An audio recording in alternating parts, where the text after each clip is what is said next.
Justement, Monsieur le Président, vous venez de le dire, hein, quand vous prenez le pouvoir, si on veut caricaturer, il y avait plus d'hommes que de munitions dans l'armée burkinabé. Et aujourd'hui, où en est-on avec le programme d'armement de cette armée-là? Et puis, quels sont les signes qu'elle est en train progressivement de monter en puissance? Très bien, je l'ai dit, je ne peux pas dépeindre toute la situation qu'il y avait, c'était catastrophique. Et comme je l'ai dit, vous pourrez enquêter. Il y a peut-être même dans cette salle des militaires qui étaient sur le front, sans armes. Ça existait dans notre armée. Donc ce sont des situations, on croyait que c'était juste, je ne dirais pas de la mauvaise foi, mais une situation incompréhensible. Pour nous, il y avait les armes et on refusait de doter. Mais quand on a été face à la réalité, très vite, on s'est résolu à chercher d'abord à armer l'effectif qui était là. Et là, ça a été la croix et la bannière. Parce que beaucoup de puissances ont refusé de nous vendre les armes.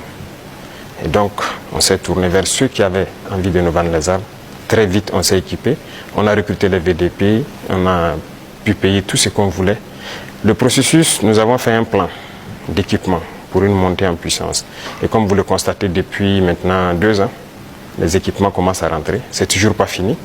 Et ça continue de venir. Peut-être que dans quelques jours, vous verrez encore de nouveaux équipements qui seront présentés, qui sont principalement des équipements d'appui. Parce que d'abord, l'infanterie, il fallait l'équiper pour que chaque homme puisse avoir une arme en dotation. Ça, c'était un gros défi. Nous y sommes. On continue de recruter, comme vous le constatez. Chaque année, c'est entre 10 000 et 15 000 hommes qu'on recrute. Ça, c'est un effort considérable. Parce que, quoi qu'on dise, l'adversité est là.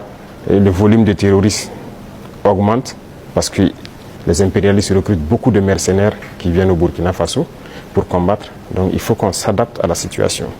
Et maintenant, nous avons notre 3e phase, qui n'est plus d'acheter, mais de fabriquer nous-mêmes. Et nous sommes aussi là-dedans. Donc, c'est ça la montée en puissance. Il faut bien s'équiper, mais aussi créer une industrie de défense.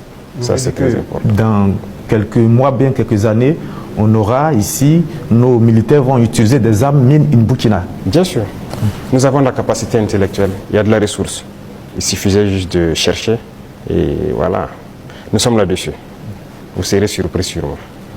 Alors, Monsieur le Président, cette guerre, est-ce que nous pouvons la gagner? Est-ce que nous allons la gagner? Nous ne pouvons que la gagner.